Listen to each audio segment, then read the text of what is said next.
see the possibilities of what training can be and what it should be. And that's kind of my mission right now, is to educate people on this is why we do this. Information is not training, right?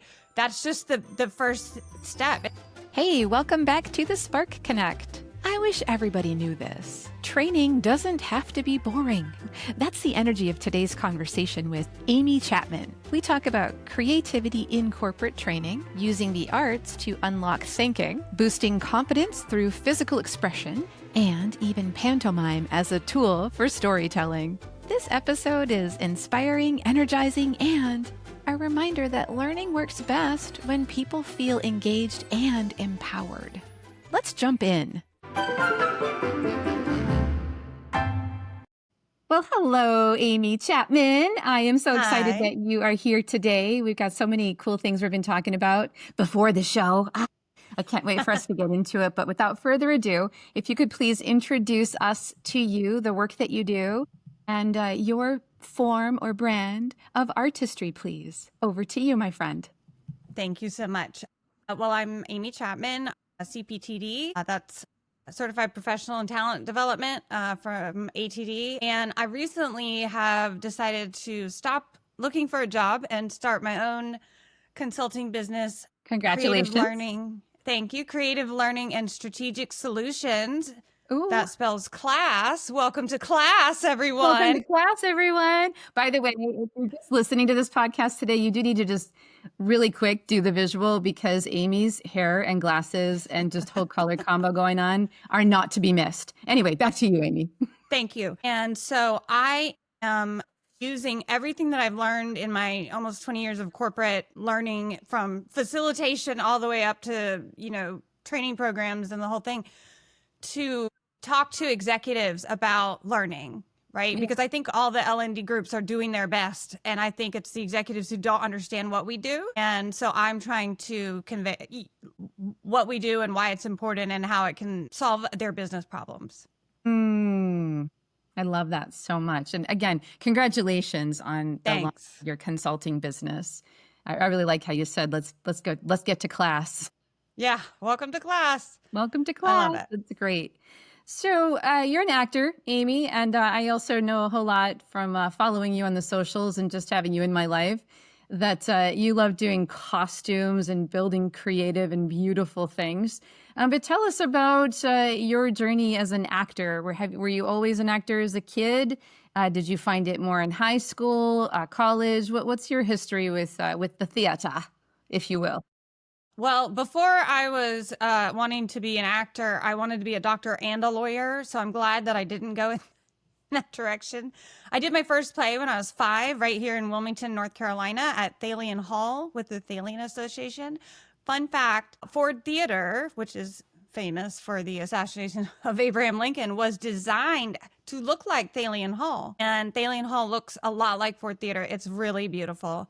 But I did my first play, The King and I, in 1985, and that was it for me. I took a little break when I was kind of elementary age because we had moved away back to California. But in high school, I did all the theater competitions, went to the International Thespian Festival every summer. I did do a pantomime competition my sophomore year, and I won, and I got to perform it in front of 3,000 people at the evening performance. Do you happen to still remember any of those moves? I could do it right now. If I had more room, I would do it for you right now. But I've done it a bunch. I've done it when I was teaching. I've done it for my coworkers. I've done it at like high school talent show. I've done it at church camp when I was in high school. Like, I've done it everywhere. And I could do it now if I had to. But how has pantomime played out in any training that you've delivered? Because you did just kind of sneak that in there. You're like, I've done it here, there in my training, and here and there.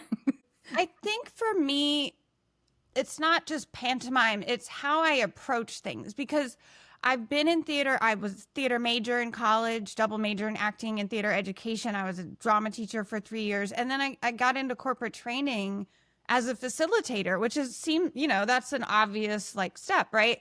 For me, when I was facilitating, it was about making it enjoyable. I heard one time that people would wait and sign up for my offerings of a class rather than the other trainers because Uh-huh. they knew it was going to be more fun.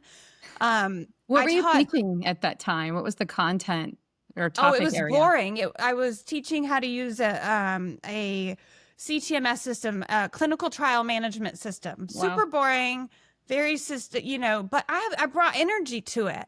I mean, Yeah. from day one, I always said I will never make training that I wouldn't want to take. Let's just say that again. I will never make training that I wouldn't want to take. Just Right. I committed mean, to that. I don't know what it is, but when we get into corporate, it's like, oh, we're adults and we're serious. Like, No. no, we're all Leave that for people. the We want to. weekend. It was a common Right. line We for want to me. have fun at work. We want learning to be meaningful to us. We want it to hit in a way that makes us remember it. So let's do it a little bit differently. I did this one time. Let's give somebody the problem before we teach them what the new solution is and see if they can work it out themselves. And then that's learning. And so I think my creativity and my imagination are my biggest assets because what I see a lot in what I'm focusing on now, which is that C-suite like leadership level and how they look at training, is that it's a check the box CYA so that we don't get in trouble if we're audited by our client or whatever. Take a quiz, you passed, and none of that is meaningful. I see the possibilities of what training can be. Okay. I think we've all had experience with learning. Everybody's been to school as a child in a corporate environment. Everybody's been to college, usually, right? We've all had training at work. The executives in leadership who are approving or funding these trainings think they know what training is because they've had training. But we in L&D know what training can be and what it should be. And that's kind of my mission right now, is to educate people on this is why we do this. Information is not training, right? That's just the first step. It's not. And for you and me as creative people and curious people, I talked about this in my recent Training Magazine article. If we get information, we're going to go find out how to fix something. How to do it if we don't understand it. If we are following the steps and it's not clear, we're going to dig deeper. But not everybody's like that, okay? Some people want to go to work and do the job and go home, and that's great because we need those people. But we have to show them exactly what good looks like at the very least, like how to do it the right way and what good looks like so they feel successful. It's about feelings. There's so many feelings that, we talk about emotional intelligence. I mean, you get a theater kid in your team and you've got emotional intelligence left and right, I love that. A lot of people, though, to be fair, I feel like get stuck in, they're not permitted to do anything other than check those boxes. And so, Right. They run out, there's no time, there's no resources, and I have to meet what's required. We see this Right. over and over again. And so what's your advice for people, or how do you approach it when that's the situation that you're in? You have to balance the creative with the compliance. Right. I'll tell you how I started. When I started as a facilitator, I hated the training materials. They were boring. And I literally started by just adding some pictures onto a PowerPoint slide just to make it a little more something. And then I really, really was creative with our color palette. So you went visual, which is no surprise to me. You went visual with the way that it's going to look to create an environment to impact how we're feeling. Exactly. And I slowly pushed the envelope further and further and further to the point where I had, the VP of clinical with the biggest group agree to be animated in Beyond with the rest of the people. This was not a training, I will say. It was more of like a information awareness, but it was still fun to get people to be animated in Beyond and their voice, and it's just more engaging, and everybody loved it. I wish it had some training value. Everybody in their life at some point needs to have Amy or someone animate them in Beyond, please. What a fun thing all the time. And I put myself in every video. There's somewhere a person with red and teal hair in every I love because that. I can. And you know what? Nobody is like, oh God, this is too fun. I don't want to take this. Like This is too nobody. fun. This is too fun. I'm not coming back. You remind Right. me, one of the ways that I did it, I'll answer my own question just to provide some context because this is really landing with me. I remember early in my training days, I was teaching Microsoft products, one of them Excel. And so our job was to how do you fill out an Excel spreadsheet? It was brand new Excel 101. People that were in the class. And I remember, the instructions are just here's columns, here's cells, here's rows, here's formulas, here's what you do, and here's how you format. That's the training that as it was written. But what I learned right away from a mentor of mine, Hunter Gilliam, I love him, still a good friend as well. He built a whole story around it. So we're still teaching the whole thing, but he taught me the story. And the story, I just adopted it. I actually never changed it because his story was so good. So it's totally his. But it was the story of we're all going on vacation after this class and we need to submit this spreadsheet to our management. And so let's brainstorm, where are we going on vacation? What are all the items that we need to pay for? What do we need to consider? And then we filled out the whole spreadsheet within the context of let's make this a very clear spreadsheet to be able to hand in and get y'all approved for your vacation, and be very clear on how much you're going to spend. And it became really fun at that point. But all we were doing was filling in cells and rows and columns. Right. That is brilliant because I hate Excel. I actually had a physical reaction when you said that. I really like things that work perfectly. Mid-century modern is my favorite design aesthetic. And so I like a clean line. And so Excel appeals to me in that way because it makes things work perfectly if you know how to work it. I don't on purpose. I purposely refuse to learn Excel. But you know what? That really reminds me of a thought I have about training on SOPs, because SOPs are equally boring as Excel. Just sorry. I don't think Excel's boring at all, by the way. I think it's highly exciting. And I'm not even a numbers person, but my mentor, Missy Orr, she loves Excel. I sent her a mug one time that says something like getting freaky in the sheets, but it had an Excel spreadsheet. That's great. I mean, literally, if you're wondering about magic, look to Excel. Okay. Hello. Just going to say it. I know I'm probably missing out on a lot, but for SOPs, same idea, right? So currently, I think what everybody does is you read the SOP, you have this group of them that applies to your role in some way, either big or small, you read it, you take a quiz, which is probably you going and searching the PDF you just read to get the quiz answers, and then that's it. Mm-hmm. Well, I don't know about you, but SOPs are meant to be used as a tool in the moment. So there's no reason to memorize it. And the quiz that you just took about what does it say on page 3, line 8 isn't helpful. Right. And so what if we looked at it this way? What if instead of reading the SOP, which is not relevant at that time unless you need to use it, what if we teach people here's SOPs that apply to you? Let's go with the anti-bribery, right? Because everybody has to do that.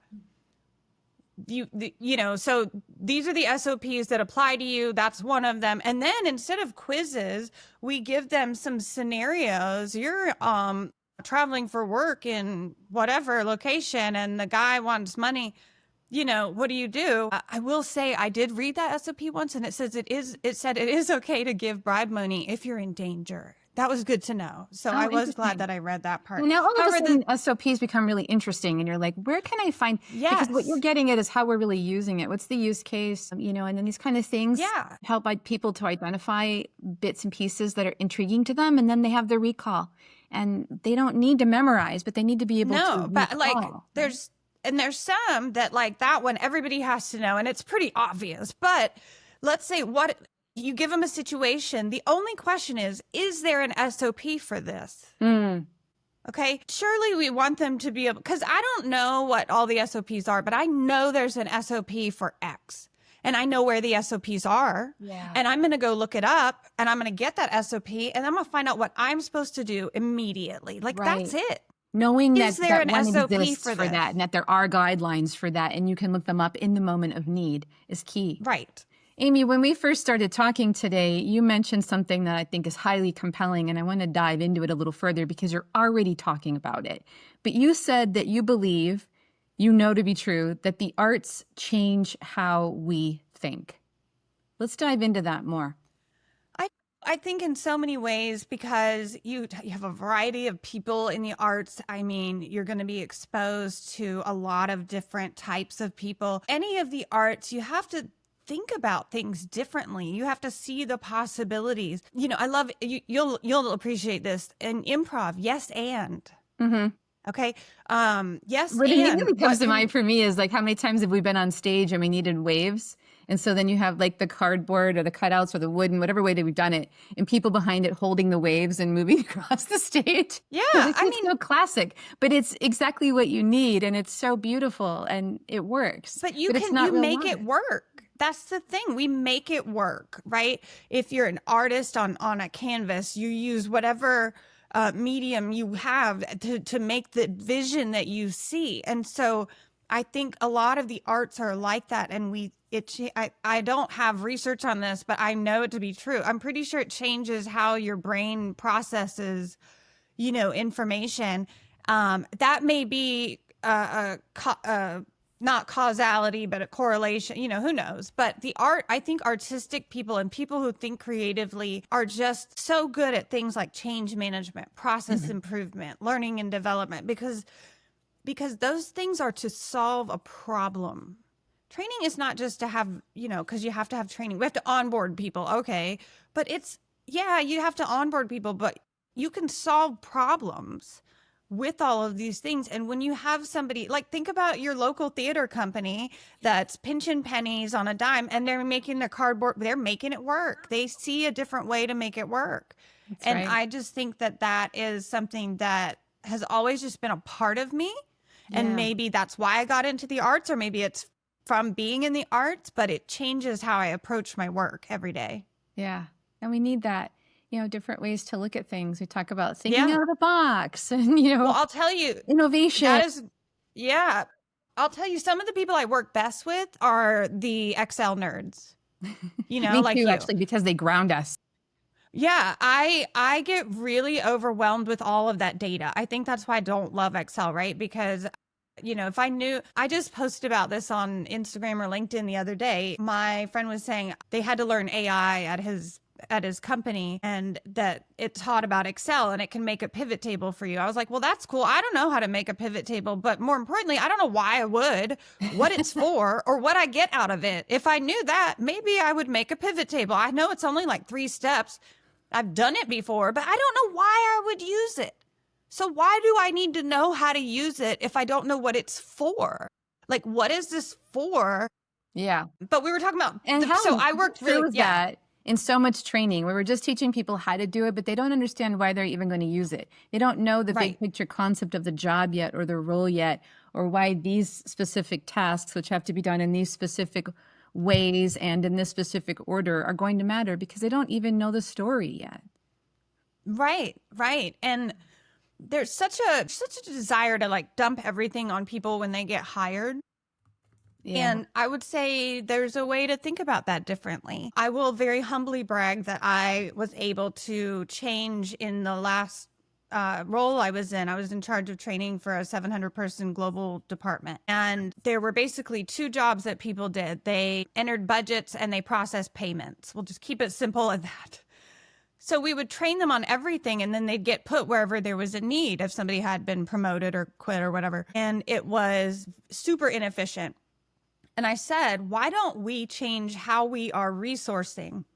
Okay, we're only going to resource people to enter budgets. And so we'll only train them on what they need to enter budgets, and they'll go do that for some amount of time. That's their decision. I don't care, right? But entering budgets, they're seeing all of these different budgets, all these examples from different sites, and they're in different numbers and whatever, and they're learning about those, so that then when they need somebody on the payment processing team, then we go and train them on the little bit extra they need, maybe review a couple things, and they're going to be better at it because they've done this other job. And do you know what? We got people billable 4 weeks earlier than they ever had been because we changed how the business operated around how people learn. Wow. And so it's all of these things, I want to group in process improvement and change management, because we are like triplets with training, and we all work together, that we solve business problems, and we can make your business better. And it's because of so many things. For me, the arts definitely play into it. I am obviously a creative and, different person, but I think that there are a lot of people that think this way. And if those who are suited up and so like structured and whatever can open their minds and their tables to welcome in some different ways of thinking, that you might be surprised at what kind of solutions come to you. Yeah. And what kind of changes will be made. I will say one other thing. I think that as actors and theater people, you and I think it's important to make people feel good about what they're doing. Because if they don't, like, there goes your turnover, and there goes, it's harder for you. You want people to want to come to work and feel good about what they're doing. And if you're throwing everything at them all at once, it's too much. To try things that aren't already outlined. It's vulnerable to speak up and let's do something different. And so we need to make that okay to do, and also accepted, and maybe even exciting, and okay if it doesn't work too. And that's like one of the first principles we learn in theater is it's probably not going to work. That's why you're going to keep trying it. Yeah, it's that yes and, right? You don't turn anything down because it might work. I mean, that's a generality. You wouldn't do that necessarily, but like, be open to ideas about a different way of doing something. And I would never go in and try to be a CEO. I don't know how to do that. And so I struggle when L&D leaders are not versed in L&D. They are great business leaders, but maybe they don't understand L&D fully. And so then you get politics in the way, and the L&D teams lose their ability to be able to do the things that make learning stick and work. Important to build these relationships, isn't it? And be partners with one another. That's another thing, like the relationships. And, being in theater my whole life, I think being a theater major is one of the best things to happen to me. I do the coolest Halloween makeup. I can sew costumes and clothing. I can build anything. I built both my kids' loft beds. I built an arched bridge behind a creek in my house. Like, because I learned those things in theater. Like, where do you learn stuff like that? You don't. And so I think all of that is so great and has built such life skills. Improv, being able to adjust in a situation, public speaking, it's all such a benefit. Go put your kids in theater camp, everybody. Everybody put your kids in theater camp. That's right. What can you teach us, Amy? I'm listening. I'm not an actor. I'm not a theater person, but I'm inspired by the creative thinking, and you're giving us a path towards creative thinking. But is there something that maybe you could teach us from your world that we might be able to use in our own training, delivery, and or design? Yes, I think so. And I will say I've stolen this from an episode of Grey's Anatomy and other places where I've seen it, but it really does work. And it's the Superman pose. When you're feeling unsure, maybe you have to stand. I'm not going to stand, but you stand with your feet wide apart and your hands on your hips in a superhero pose. And you stand there for, I think it's like 20 seconds, 30 seconds, as long as you want, but at least that long. And it makes you feel more powerful in your body, which affects how you think.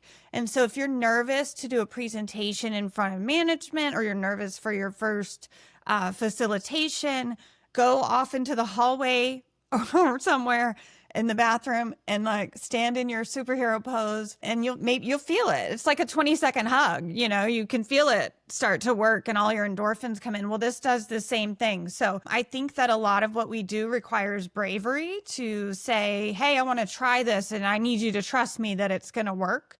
Yeah. And so if you're not feeling brave, try this superhero pose and you will feel great.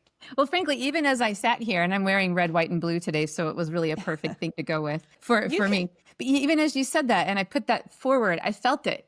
And so that's just another piece of evidence towards the physicality of bravery, of confidence, leaning into creativity, and just what it takes. You can't think through it. Sometimes you just have to physical through it. Put your body in that space, and you can live up to what your body has just literally embodied. you know? Yeah, it's wild. There's so much science behind what we do in the brain science, and it just all makes so much sense. I wish everybody knew it, but but there's Including a us. lot of us that do. So get your L&D folks in your C-suite meetings and let them help you with your business problems. Yeah. Yeah. You know, because they are the people who can see the possibilities. It's true. Yeah, and they're watching the show, and they're planning Yeah. out the show and seeing where they can add to it. And we talk a lot about engagement and bringing the humanity Hmm. in this world of AI, and our creativity and artistry is doing that. I can't help but be continued or have continued interest in the pantomime, and I just wonder, like, what in the heck? I'm the first. I've never done any pantomime. I am listening to you today. How does a person even begin to say, I'm going to learn to pantomime something? Do you have, like, what are the first steps of pantomime? I don't know why I'm so So interested in this, but it's no, so no, it's great. I love unusual. it. So when I was in high school, we did theater competitions, and there was like solo acting, duet, you know, solo singing, duet, and pantomime, and there was duet pantomime. So, but it's not like I'm not like stuck in a box. I don't have That my is the face classic place painted. people go. You say pantomime, we think box, Right. and Well, that's a we're in mime, right? France at the same time. A pantomime is just the way we did it is it's just acting out a story to some music, right? And there were restrictions, there were time restrictions and whatnot. But And no words, you right? It's physical. It's a no, physical right, no acting. words. And my story in 4 minutes and 17 seconds has a beginning, middle, and an end. And it's very simple. And I don't know, it's just cool. Like you're just acting out something. So, and you have nothing. All I had was two chairs, and I wore all black and just, Do acted out people the thing. usually I don't want start to with tell you what it is. like, Now. is Oh, it I your told you already it was a hand? clown. What? I'm sorry. Is it like it's your hands, it's your facial expressions, it's your body, Yep. and It's sort of all of it. all of And it? so if you're holding a ball, you hold a ball like this. You don't hold a ball like you would hold a box. Okay, yeah, and Or so if you're throwing a ball, you're yeah, catching it, right? that's Am I like, on the yeah, or if where you're am like a I? pitcher, yeah, Right. So yeah, you're throwing it up and then you're catching it yeah. and catching it. Right? And so and even though like you might catch something in a different place, nobody's paying attention to that. They're looking at the big picture, the overall story, and they're following the story, and it's fine. Maybe like I'm sure it's because I put things on and take them off in it, and I'm Mm. sure I forgot something on or off one of the times I've done it, but like you just don't remember. Although you know what, I have had people be like, "You forgot this thing," and I'm like, "Oh God, did I?" But It's amazing. it's so cool. My friends won for the duet, and it was these two guys, and they climbed into a spaceship and they went into outer space and Wow, they did that. And I don't remember how it ended, but I mean, you can go anywhere, you because can it's do just anything. in your imagination. It was so fun to do. I was so proud of that. Oh my gosh. You could do anything, Amy. We can do Yeah. anything. The world I is really believe that. One of my favorite things to do, just as a side note, is I love to learn just enough about technology to kind of get what it does. And then I have ideas about, oh, well, what could we make it do this? Oh, that's And then I 100% get, how I approach things. I yeah, am no tech support member at all. I got the basics. I'm going to go and run and make beautiful things if possible. right.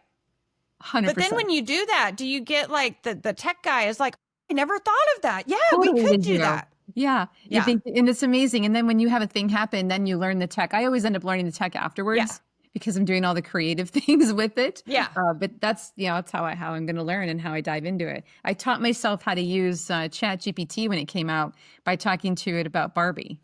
So that worked for me.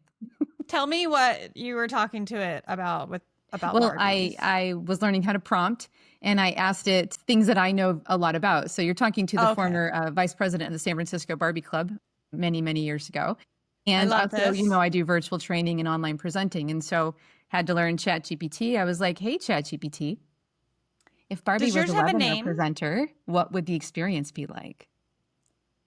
And then we went from there. A whole bunch of other prompts. It ended in a set of pink slides. Lots of places where I agreed and lots of places where I was like, I don't think so. But Dude, it was very fun for me to do that. And that was yeah, the gateway or the door that launched I use learning it other a things. lot. I have learned a lot. It makes things faster. But the other day, now I call mine Chad. I call mine Aura.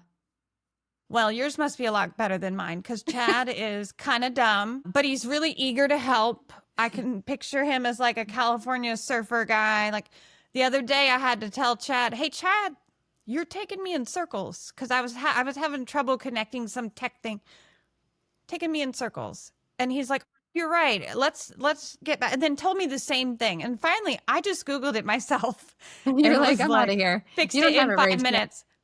I wish I had done that an hour ago. But Chad is, like I said, eager to help. I gave him a great prompt the other day. I said, I don't skip ahead at all.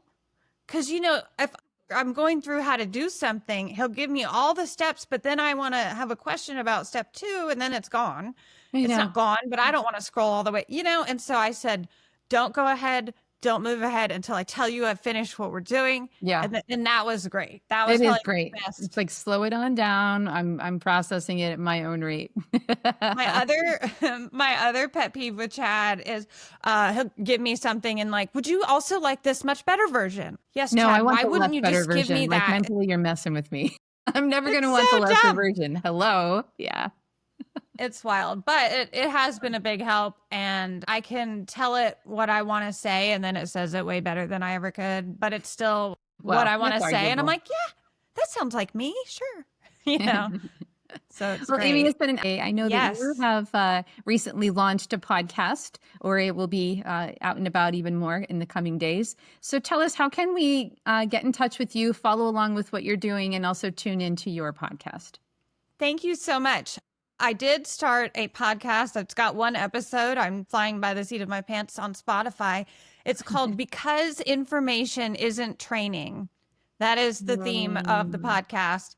And it's on Spotify now, but I'm going to put it on some more platforms. And you can find me on my website, amychapman.org. Of course, on LinkedIn, Amy Chapman, CPTD. And if you want to know a little bit more about my personal life, you can also follow me on Instagram at Amy in Anticipation, and you'll see some of my karaoke and my other creative endeavors. And I also do post about training there as well. And that's where I've had the opportunity to view a lot of your costumes and your visual creations, all the beautiful things that surround your life. Yes, All this like I'm here. looking at today. Yeah. Lovely. Well, Amy, it's been nothing but a joy and a pleasure, and Same. it's just delightful to spend time with you. Thank you for spending time with all of us today. Thank you for having me. It was so much fun. See you later. Bye. That's your spark. Now go light something up. And hey, if this episode lit you up, share it with a friend, a fellow facilitator, or someone who needs a little more connection in their day. Be sure to follow the Spark Connect so you don't miss what's next. We've got more brilliant voices, bold ideas, and heart-forward conversations coming your way.